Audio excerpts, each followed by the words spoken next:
Happy Sunday to everybody. This is a Lombardi Live Sunday special with a fun topic. We've been zeroed in on a lot of details lately. Well, OTAs are starting tomorrow. First OTA practice available to the media is going to be on Tuesday. And in the nature of seeing the forest and not just individual trees, we have to talk about the 49ers defense. You saw in the title, I think that this 49ers defense in this 2022 season has the personnel to be elite. Does that mean they're going to be elite? No, it doesn't necessarily mean they're going to be elite.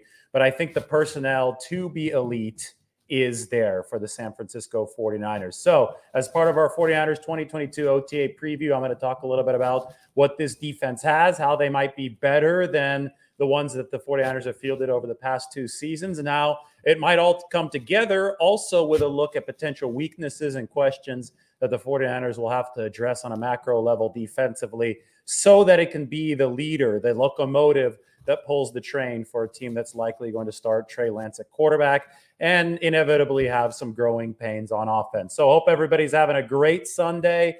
I love to bring you these shows on the weekend because you're not working. I know that your bosses sometimes get mad at you for watching a little too much YouTube during the week. So hit that like button, hit the subscribe button, and let's go on and start talk about the 49ers defense. First, with some context from the past three seasons. Now, DVOA is a nice ranking, defense adjusted value over average from Football Outsiders, which gives a good, accurate gauge of how the 49ers are performing on a week-by-week basis and obviously on a season-by-season basis versus the rest of the National Football League. It's going to be much more sophisticated than just raw yardage and even more sophisticated than just yards per play allowed, yards per rush, yards per pass attempt allowed.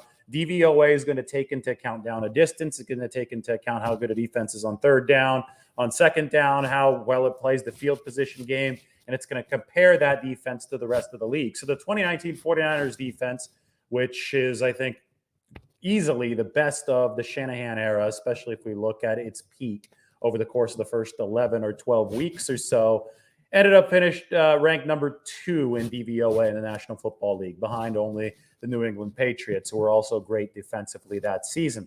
The 49ers in 2020, well, they lost Nick Bosa to the ACL tear. They had a ton of injuries in 2020. Dee Ford also was hurt for almost all of that season. So the pass rush was very different. Kerry Hyder ended up being the 49ers' top defensive lineman. They slipped down to number 6 DVOA. So still good, but not great. And then the 2021 49ers finished number 7 DVOA. Now, it was a little bit of an asterisk in 2021.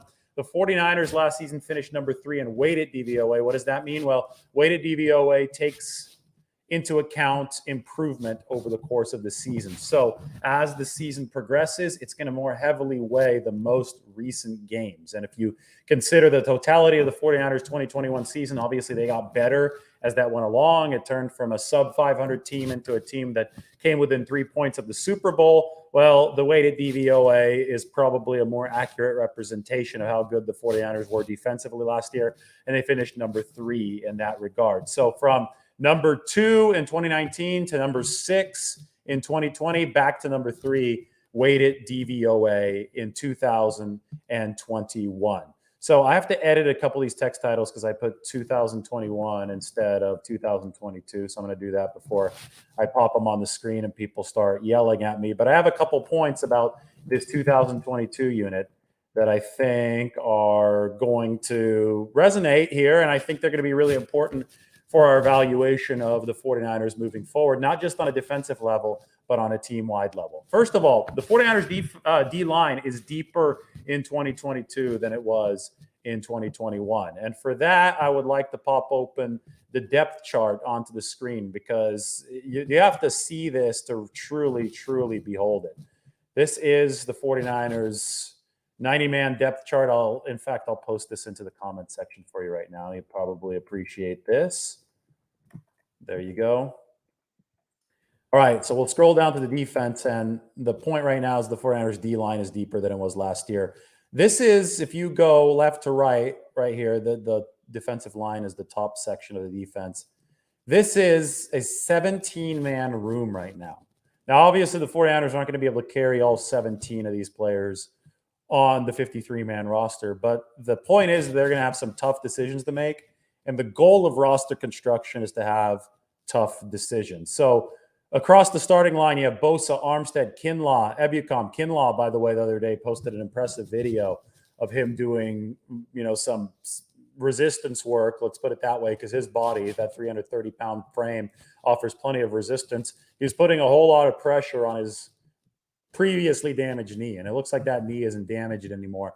There are high hopes for the 49ers that Kinlaw, who obviously had been dealing with a ton of injury issues over the first 2 years of his NFL career, there are high hopes that the 49ers have discovered what was actually wrong with his knee. It wasn't arthritis. It wasn't, this lingering injury. It's actually ACL damage. And they went in there. He had ACL surgery. And Kinlaw thinks, and the 49ers think, that they have repaired that. Kinlaw is going to be a big, big piece in the middle of this defense if he stays healthy. But we obviously know Bosa, he may not have even peaked yet. We may still see the best of Nick Bosa. I mean, he got better after the ACL tear in 2021 than he was as a rookie in 2019. So what will we get out of 2022 Bosa? Stay tuned. Armstead has continued to play really good ball for the 49ers. Ebukam was very, very good after week 12 last year. If the 49ers continue getting a surging Ebukam, well, it's going to give them time to bring along Drake Jackson. And hey, I think Drake Jackson is going to be not a plug-and-play starter, but he's going to be a plug-and-play third down rusher. Insanely athletic. I wrote the big piece on Drake this past week. Yeah, I mean, you've seen the backflips, you've seen the get up, you've seen the bend. He's going to be a nice immediate piece for the 49ers to use in some regard. But look at players they didn't have last year. And these are guys highlighted in yellow on this depth chart. Between Kerry Hyder, who was this team's best defensive lineman in 2020, to Hassan Ridgeway, who was a quality interior lineman for the Philadelphia Eagles, to Kamoko Toure, who's also a nice depth piece. He was with the Colts before. And then Maurice Hurst, the player who the 49ers re-signed this offseason but barely played for them, but he used to be a quality interior defensive lineman for the Raiders. In between all these guys, and then Menahu, who Chris Kasarik coached up into a productive player by the end of last season, I mean, you have enough depth here to create true difficult decisions. And as you can see on the right side of the 53-man roster line, Jordan Willis, 49ers hero, special teams-wise, right, with the pump block against Green Bay. You have Kevin Givens, who has given this team quality snaps. These two guys on the outside looking in. And that's before we even get to Kalia Davis, who's the draft pick from the 6th round. Quick defensive tackle. Maybe a future replacement for DJ Jones, but he'll probably start on the injury list. But by now you can see the point. The 49ers are deep up front.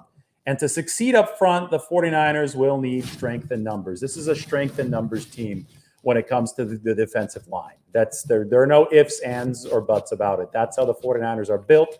They need to come in waves. If you don't have waves, then even Nick Bosa gets less effective, right? Because he is not spelled by somebody who's a good pass rusher in the Bravo and the Turbo units. You need Alpha, Bravo, and Turbo to all be bringing the heat, and that makes the Alpha dogs that much stronger because they're going to be fresh. You're not over-reliant on them. They're not playing 1,000 snaps a season, and it turns into this relentless machine up front coached by Chris Kasarik. And I think the 49ers have the infrastructure to win with strength in numbers this season.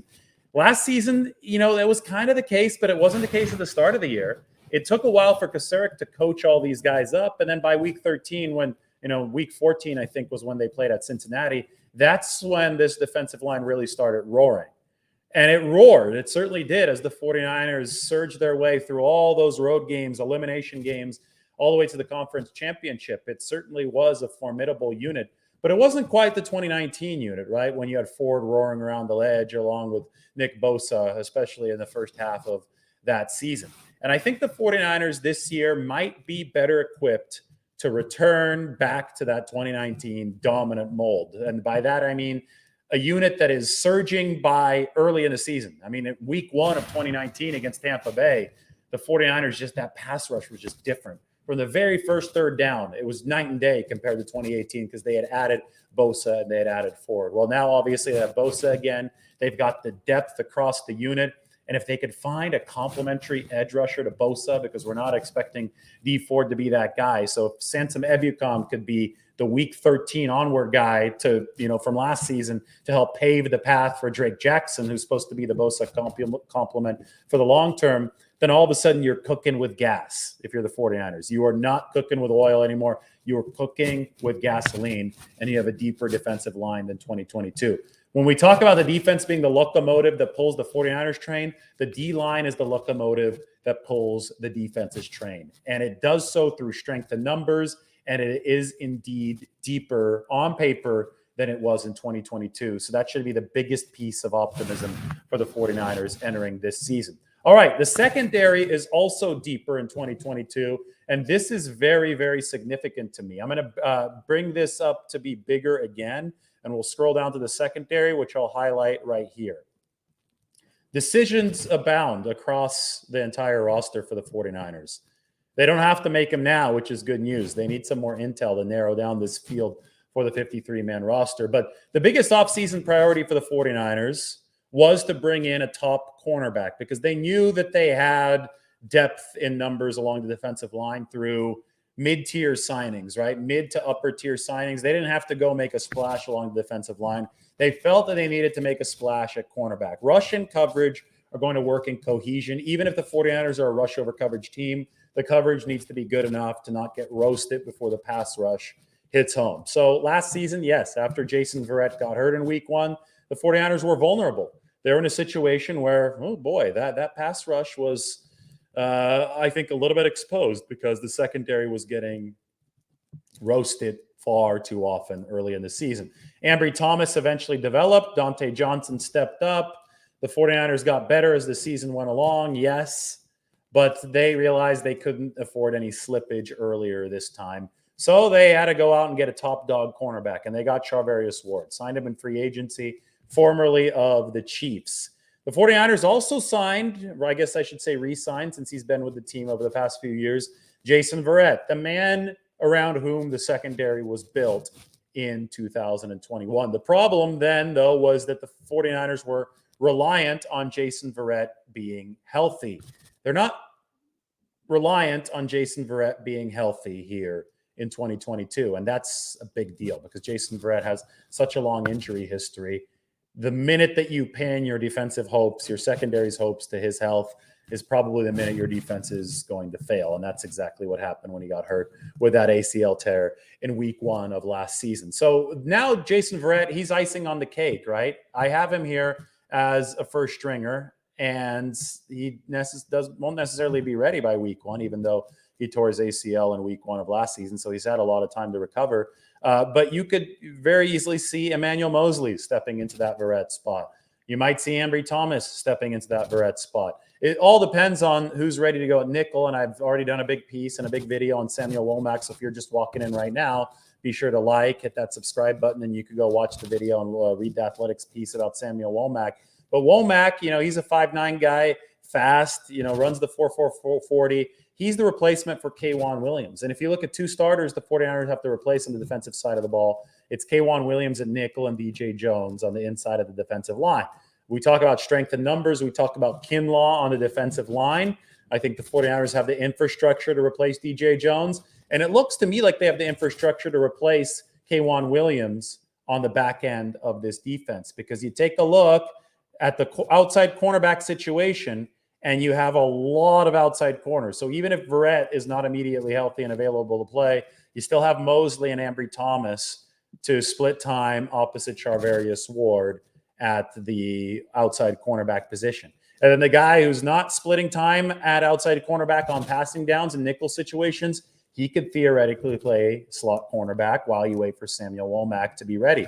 Or Womack's ready day 1, and then you have an embarrassment of riches at corner. You have Moseley. You have Thomas. Ambry should theoretically be stronger this season. He was starting to build some strength toward the end of last season, but it's this offseason that's going to be more important than ever for Ambry Thomas. And then obviously you have your Swiss Army knife and Dante Johnson, and the man who I wrote about and talked about in a video on Friday, Tariq Castro-Field, 6th-round pick, really toolsy cornerback. If you've noticed right here, I don't even have Diamador Lenore on the 49ers 53-man projection right now, even though he's a bit of a fan favorite. I get it. And then you also have Denard. Because Denard could very possibly give this team some reps at that slot cornerback position. He did against the Rams in week 17 last year. And Kadar Hallman, who's another fast cornerback, actually was college teammates with Samuel Womack at Toledo. So as you can see, there are options galore here. And the main point is the 49ers secondary is much deeper than it was in 2021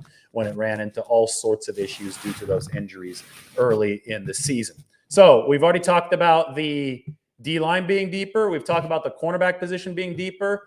Safety, yes, is a little bit different than last year with no Jaquiski Tart, at least as of now. If Tarvarius Moore returns, though, from that Achilles injury, then all of a sudden you have some more depth at that position. And obviously you've signed George Odom, who's a versatile piece on the back end. And I think that the 49ers, given the depth that they've increased elsewhere, they can easily get away with having one fewer safety here, especially if Odom continues to play the type of competent football that he did with the Indianapolis Colts. Third point, the 49ers may well have the strongest linebacking core in the entire National Football League. You have Fred Warner, you have Dre Greenlaw, you have Azeez Al-Shaair. Those are your top three guys, right? I mean, this is such a strong linebacking core that you're probably not going to be able to keep it intact beyond this 2022 season, because both Al-Shaair and Dre Greenlaw are going to be unrestricted free agents, right? So I don't know if they both have good years. Probably won't fit into the budget to have both of them for the 49ers and their long-term plans. Is it possible? Yes. I mean, one of those guys could get hurt too. One of those guys could have a down year. Whatever. We'll talk about 2022 and 2023 and beyond after this season. But for now, I think you have to love where the 49ers are at with Warner, Al-Shaair, and Greenlaw across the middle of that formation. And then, of course, if you look at the depth, you have Flanagan Foles, who's developed nicely into the fold over the course of the past couple seasons. And Oren Burks, who's a free agent addition specialist, right? He's going to be a special teams ace.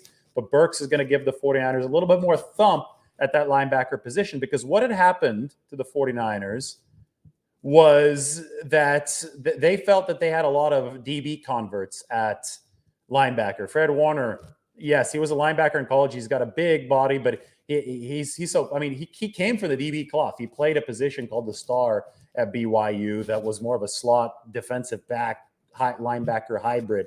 Al-Shaair and Greenlaw, probably truer linebackers, but also built toward the speedier edge. Flanagan Foles, former safety. Last season, the 49ers had Marcel Harris in the room, who literally was a former NFL safety that moved to linebacker. 49ers felt they were losing a little bit of thump. They felt they needed a little bit more thump, and that's why they signed Oren Burks, because he brings a little bit more linebacker thump. So to me, 1 through 5, when I look at the projections here, I see the 49ers as having a deeper, more complete linebacker unit than they did last season. And that makes it, to me, a contender to be the strongest in the NFL. So you have a deeper defensive line, a deeper secondary, and a really strong linebacking core that's probably also deeper than it was, has more thump than it had in 2021. To me, at this point, you have a defense that has the personnel to be elite. Because look, in 2019, you're number 2. In 2020, when you had Bosa hurt, you were number 6. And in 2021, when you had all sorts of issues, you were number 7, but you finished up number 3 in weighted DVOA. So when I talk about elite, I'm talking about 1 or 2 in the league. Because the difference between the number 2 defense and a number 6 defense, I'll tell you what, the number 2 defense of the 49ers in 2019 earned them about somewhere between 13 and 14 expected points per game when D Ford was healthy, Bosa was healthy. Over that first dominant stretch of the season, if you looked at the EPA, the defense was producing 2 touchdowns worth of points per game for the 49ers based on who it was stopping and, you know, how many points it would generate through takeaways and scores itself. When the 49ers dropped to number 6 in 2020, that defense was generating only 3 or 4 points per game. So the difference between a good and an elite defense could be about 10 points per game. If you could be number 2 or number 1, if you could be at the very top, if you could be an elite unit like the 49ers were for much of that 2019 season, you could be an absolute difference maker. Whereas if you're just like number 6 or number 7, you're kind of just treading water. So that's why I talk about elite and the ability to be elite, and why the 49ers talk about the need to make that defensive line as good as it is, because you want that defense to be able to carry the weight of the team. You don't want it to just be treading water. You want it to be the shark that is searching for blood in that water. There's a difference between good and great, And the 49ers want to get back to great on the defensive side of the ball. And that's what the video right here is about. Now, to get there for the 49ers, it's going to be about excelling at the spots of question. So where are the potential fracture points? Where are the spots of question? Where might the 49ers be tripped up in their quest to become an elite defense? Well, one I see immediately is cornerback 2. You have to, acknowledge and you have to just assume that Charvarius Ward is going to give you good cornerback 1 snaps. If you don't, then you have bigger problems, right? If Charvarius Ward can't do that. But at cornerback 2, is Verrett healthy enough? Will he be healthy enough? Will he be good enough coming off the ACL injury to lock down cornerback 2? If not, will Emmanuel Moseley be able to do the job? I think Emmanuel Moseley was criminally underrated this past season, but he still has to do a good enough job. And even if he does a good enough job, somebody's got to do a good enough job at the slot cornerback position.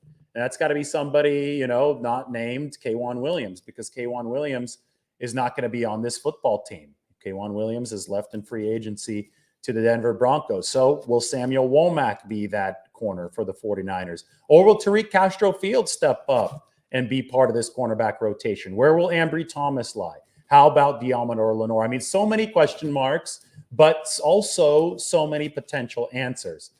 It's a key, it's a factor of actually making sure that answer properly slots into the question. Another potential fracture point is on the interior defensive line, because there the 49ers have lost DJ Jones. So Javon Kinlaw, is he going to step up? Is he going to give the 49ers 3 technique snaps? Is he going to give them snaps at the 2-eye? Is he going to give them good nose tackle snaps? Because they need all those things. I mean, they have insurance in Hassan Ridgeway.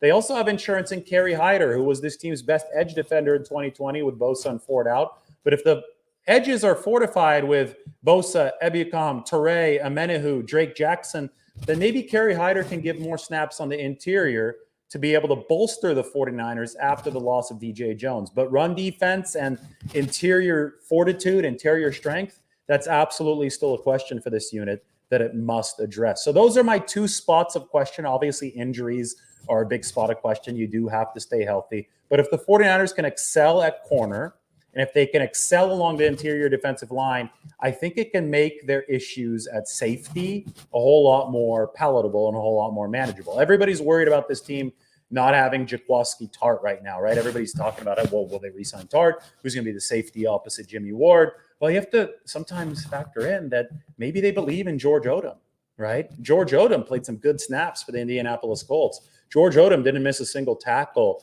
in the box last season. So maybe George Odom ends up being that guy for the 49ers at the safety spot opposite Jimmy Ward. Maybe Talanoa Hufanga keeps on earning more and more reps after he was a hero last season on special teams against Green Bay, gave him some good third safety reps. And hey, Tarvarius Moore can come back. The 49ers also have options as Moore recovers from that Achilles that he suffered during OTAs last year. So with options come possibilities.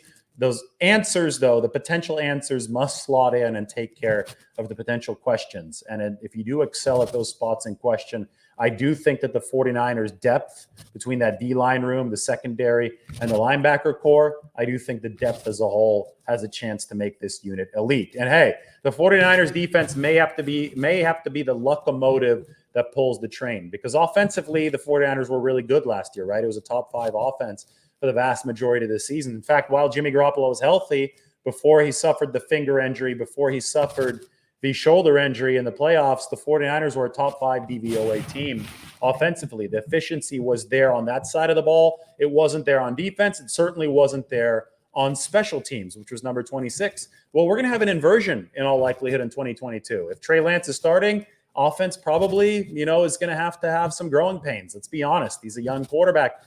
I love Trey Lance. It's going to take time, though. I think George Kittle came on to the Pat McAfee show the other day and said, you know what? Even if Trey does have those growing pains, as we all would expect for a young quarterback, we have other players that can go and carry the weight between the offensive stars like Deebo Samuel and the defensive stars like Fred Warner and Nick Bosa, Eric Armstead, you name it. Charvarius Ward might be part of that group now. The 49ers are going to have to make up for whatever growing pains their offense goes through some excellent defensive play. And that's why I'm making this video, because it's part of the larger equation for the 49ers to be really good. going into this next year. So I think that the special teams can improve the hold serve, not be number 26 or whatever it was last year, but the defense could be the real driver. The defense can be elite. The defense can bring it back to 2019 form, and the 49ers might need that to get to where they want to be. OTAs start on Monday. This is a nice little Lombardi Live Sunday special. Why don't we open it up to some questions? Boy, I just talked for 25 minutes straight. I need some water. Good stuff. It was fun. It's been fun today. All right. A lot of comments, not a lot of questions. If you guys don't ask questions, maybe I'll put up a couple of comments. Let's see. I believe Hufanga will be good for us. Yeah, I think Talanoa Hufanga's, he's a good football player. You know, he might not be the most athletic safety, which is why you might hesitate to put him there on full-time 2 safety coverage. But D'Amico Ryans has shown a propensity to run a lot of 3 safety sets. Hufanga's a great special teams player. You know, I think that it was so fitting, and maybe this is something I should tweet today, that Talanoa Hufanga came in and in his first press conference for the 49ers after being drafted in the 6th round back in 2021 was, I want to go in and have a massive impact on special teams. That's my goal as a rookie. Well, guess who recovers the punt block to score the game-tying touchdown in the snow at Green Bay in the divisional round at the most dramatic point of the season? Talanoa Hufanga. Guess who delivered the biggest special teams play of the year? Talanoa Hufanga. Obviously in tandem with Jordan Willis, not trying to take away from what Jordan Willis did, but it's still not easy to be in the right place at the right time and recover a fumble in sub-zero temperature in the snow on the road and take it into the end zone. I mean, football is not a beach ball. I mean, there were a lot of nerves. That seemed to be going in slow motion when I was watching, but Hufanga picked it up and scored, and he delivered. So you got to love Talanoa Hufanga. His instincts are indeed ridiculous. Anyone you expect to see massive improvement after OTAs? It's tough to know if you see improvement or not during OTAs because the pads aren't on, the hitting's not coming. But, I mean, it's going to be big for Trey Lance. I mean, that's the obvious one, right? He's got 9 practices starting Monday to really turn it into overdrive. In a vacuum, would you prefer Fangio or Ryans as your defensive coordinator? I think the system is built for D'Amico Ryans right now. If he moves on to be a head coach somewhere, then you potentially hire Vic Fangio next year. But right now, D'Amico Ryans is growing on the job. Boy, he learned how to blitz at the right times last year down the stretch. And he's been part of the system here for a while. No need to rework something if it ain't broken. No word yet on Alex Mack. OTAs might give us a little bit of an update. Remember, on June 1st, Alex Mack can officially retire if he does choose to do that and have his cap hit, the dead money be pushed into future seasons. Yes, the media will get to interview players and coaches this week. Yeah, I mean, I know Fangio runs a 3-4. It's not as big of an adjustment as, some people think it is. In a 3-4, you're still bringing that outside linebacker as a defensive end / edge rusher, right? It's not you're changing alignment slightly, but the wide, especially a 4-3 out of a wide 9, you're also looking to go sideline to sideline, right? You're also looking to take away lateral games. So there's a reason why Vic Fangio has been hanging around the 49ers team facility as of late. And it's because the 49ers are interested in him being a coach in the future. They have a defensive coordinator right now, but they also realize that just like this past season, the 2023 offseason cycle might see a ton of their coaches being rated by other teams. If you're successful in the NFL, your coaches get hired for promotions by other teams. It's just the way of life. That's why Bill Walsh had a coaching tree under him, because he was successful as a coach and everybody else wanted to hire his assistants. Well, Shanahan has been successful as a coach. A lot of people want to hire the 49ers assistants. They brought in, 10 new assistants this offseason. And for Shanahan, that was almost a bit of a learning experience. He's like, oh boy, our staff is getting rated. My goal is for this to happen on an annual basis. But if it is indeed going to happen on an annual basis, I want to make sure that I'm ready for it. And to be ready for it, well, Vic Fangio right now isn't working this year. He's taken a season off, it looks like, lives out in Florida. He's in the Bay Area a lot, though. So the 49ers have invited Fangio to the facility. They've consulted with him. They've talked with him. It's obvious they're interested in Fangio contributing at some point, potentially down the line. And it might be as soon as next season if D'Amico Ryans is indeed poached away by another team. What do you expect from Coach Kyle Shanahan this season? A fast start or a slow start that builds up as the season goes on, like last year? Well, it all really depends on how ready Trey Lance is at the start of the year to deliver efficient football, if he is indeed the starter for the 49ers. So it might be, there will be growing pains if Trey's the quarterback. I mean, nobody's pretending, I think, and nobody that knows anything about football or the 49ers is pretending that it will be easy. This is a hard sport. It's a competitive sport. Trey is very talented. I think Trey's made of the right things, but he's going to need those reps to, really get better. So I think that if the 49ers can provide him with excellent defensive support and good special team support, they can get off to a nice breezy start, right? Even if the offense is struggling a bit. But this is the NFL. Losses are going to happen. Tough road games are going to confront you. So I would expect the 49ers to stay afloat, and if everything goes according to plan, to really hit their stride by the end of the 2022 season.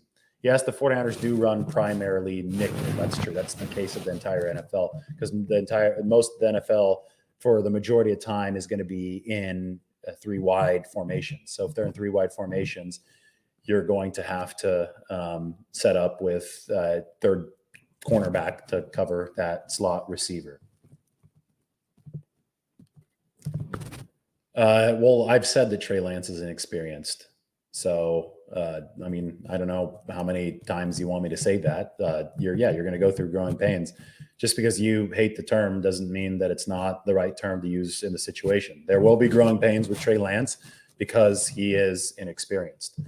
What does Nate Sudfeld bring to the QB2 position? Are you confident he can carry the offense? Should he be required to do so?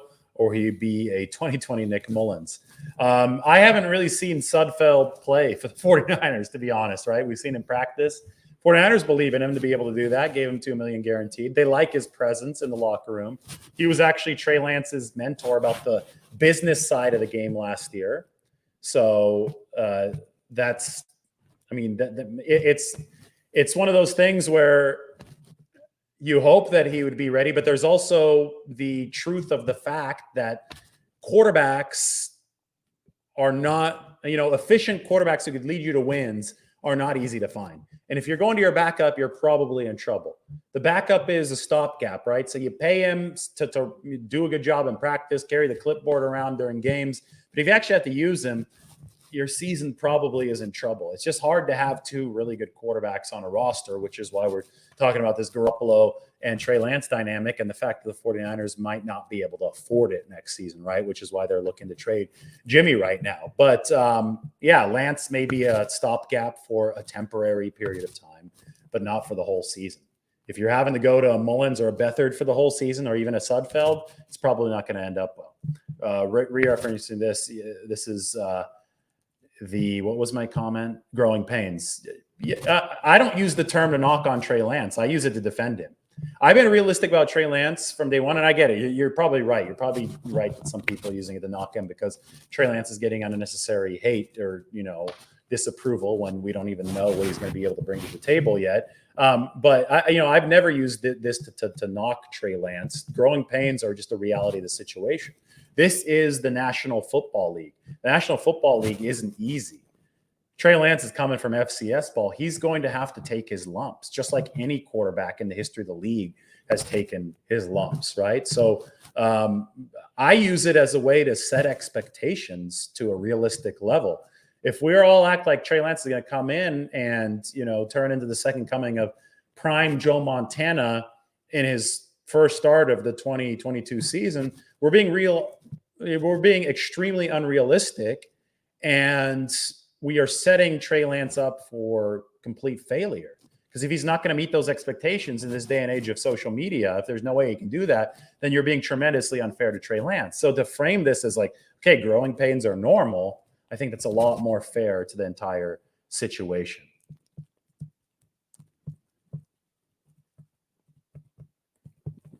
All right. Is there still a trade market for Jimmy or the 49ers release? Well, we won't know what the trade market looks like until after Jimmy Garoppolo is cleared to play or cleared to throw and healthy moving forward. So right now, I mean, it's just a holding pattern for Jimmy Garoppolo. And it's okay for the 49ers because they don't know Garoppolo any guaranteed money until if and when he makes the 53-man roster, and that's not till September. It's currently May 22nd. Where will Danny Gray fit in? You know, he's going to fit in as a receiver who can help blow the top off the defense. That's going to be his primary role. Now, you can blow the top off the defense two ways. You can blow the top off the defense by running deep, but there's also schematic advantages to having a guy who can catch a quick screen and bolt. Because either way, you're changing the way a defense has to play you because of the speed that you have at the skill positions on the field. Who's the starting nickel in your opinion? If I have to see Samuel Womack in camp to see where he's at. He might need to add some meat onto his bones, be a little bit more ready for contact. But his tape, his final season at Toledo, was really, really impressive. So I think Womack will take it over at some point. I don't know if it's going to be week 1. And if it's not week 1, well, that means that somebody else is going to have to slot over there. And the good news for the 49ers is they have enough talent on the outside at cornerback between, I'm not going to even talk Jason Verrett yet, but between Emmanuel Mosley and Ambry Thomas, Deommodore Lenoir, Tariq Castro-Fields, you'd think that somebody there will take cornerback 2, Mosley being the favorite, and then the remnants can slot over and take the slot, or you have Mosley take over the slot on nickel downs and have somebody else play on the outside. So a lot of options for the 49ers. I think the long-term one is Samuel Womack III. Who's the starting safety in OTAs? I think we'll see George Odom as the starting safety next to Jimmy Ward in OTAs, and I'll let you guys know for sure on Tuesday. What does Kyle do to help Trey get rolling? Get the ball out quicker, the run game? Well, it's tricky because, yes, Trey needs to be better in the short game. That was his biggest weakness last year. Rhythm, short game, that's big to the Shanahan offense. But when he started running around and doing some off-schedule stuff and airing it out last year, he was really impressive, right? We had a couple of plays where it was like, wow, from Trey Lance. So, yes, you're going to want to have a good running backbone. That's the truth for any quarterback if you want to get any quarterback from Tom Brady to Trey Lance going. But I think you also want to, it's hard to, it's an oxymoron. You want to schedule some off schedules, right? But to get Trey into the flow of the game, you do want to be able to uncork a couple bigger plays. It doesn't necessarily have to be a deep ball. It could be, an intermediate pass, 20 yards downfield, something that creates space that allows Trey Lance to work in and then be able to, just get that swagger, get that pass in there, start moving the offense. So it's a rhythm-based offense, but Trey Lance is going to be a player that I think thrives in some of the off-schedule situations. So it's a matter of walking the line, walking a tightrope, if you will, of making sure that Trey Lance will have the ability to improvise a little bit, but also play within the structure of Kyle Shanahan's offense. And that's something that's going to be a give and take. It's going to be a beautiful thing, I think, to see unfold if it works right for the 49ers. But there's going to have to be some patience. And, I know a couple, at least one of our viewers right now hates the term growing pains. But when you're dealing with something as complex and as intricate as playing quarterback in the NFL, especially for Kyle Shanahan, when you have the skill set of somebody like Trey Lance, there will be growing pains because of the lack of experience and the lack of cohesion that the 49ers will try to address and try to develop this year. Kyle Shanahan will still rely on the run. The run allows the offensive line to be aggressive, and this should allow Lance to flourish. Well, I think the big question is how often is Lance himself going to run? How often is the read option going to stay with the quarterback? Because I think we're going to see plenty of read options. I think we're going to see a lot of inside zone. I think Tyrion Davis-Price is going to be able to leverage his 220 pounds and hit some people. All right, everybody, subscribe to the channel. I will answer 2 more questions. Then I need some water. We'll go for about 40 minutes on this beautiful Sunday. All right, let's see some more. How many of our undrafted free agents get picked up by other teams? Or are you saying how many of the people that get cut get picked up by other teams? I think a lot of people will get picked up by other teams. And the 49ers have a deep, deep roster right now. I'm still concerned about the 49ers offensive line. I know I started this show about defense, but if I'm looking at the offensive line, they've made acquisitions, but a lot of those guys are rookies, and they're going to need, first or second year guys to step up, namely Aaron Banks at left guard. They need to improve right guard. The depth needs to improve. They have pieces that might be moldable clay for that, but the clay still has to be molded, and that's going to be a big part of the 49ers formula next season. All right, any more? One more. While I wait, everybody subscribe, like the channel, check out the work. And here's the last question. Does the defense get frustrated with an ineffective offense? Should they struggle more than expected? Yeah, I mean, it's humanity. It's a sport.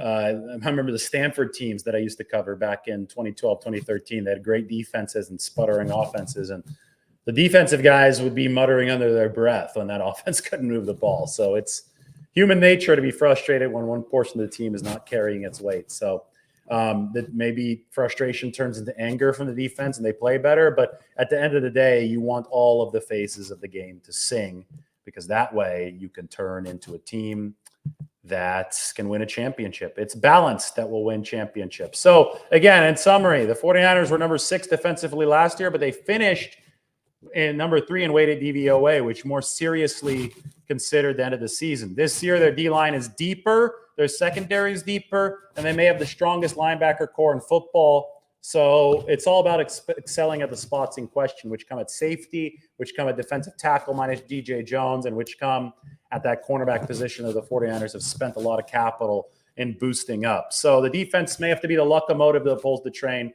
We'll see if they are able to do that in 2022. Everybody like and subscribe. Thanks for joining. It's been a Sunday Lombardi Live 49ers special. Everybody have a great day. Enjoy it with your families or wherever you may be. Take care.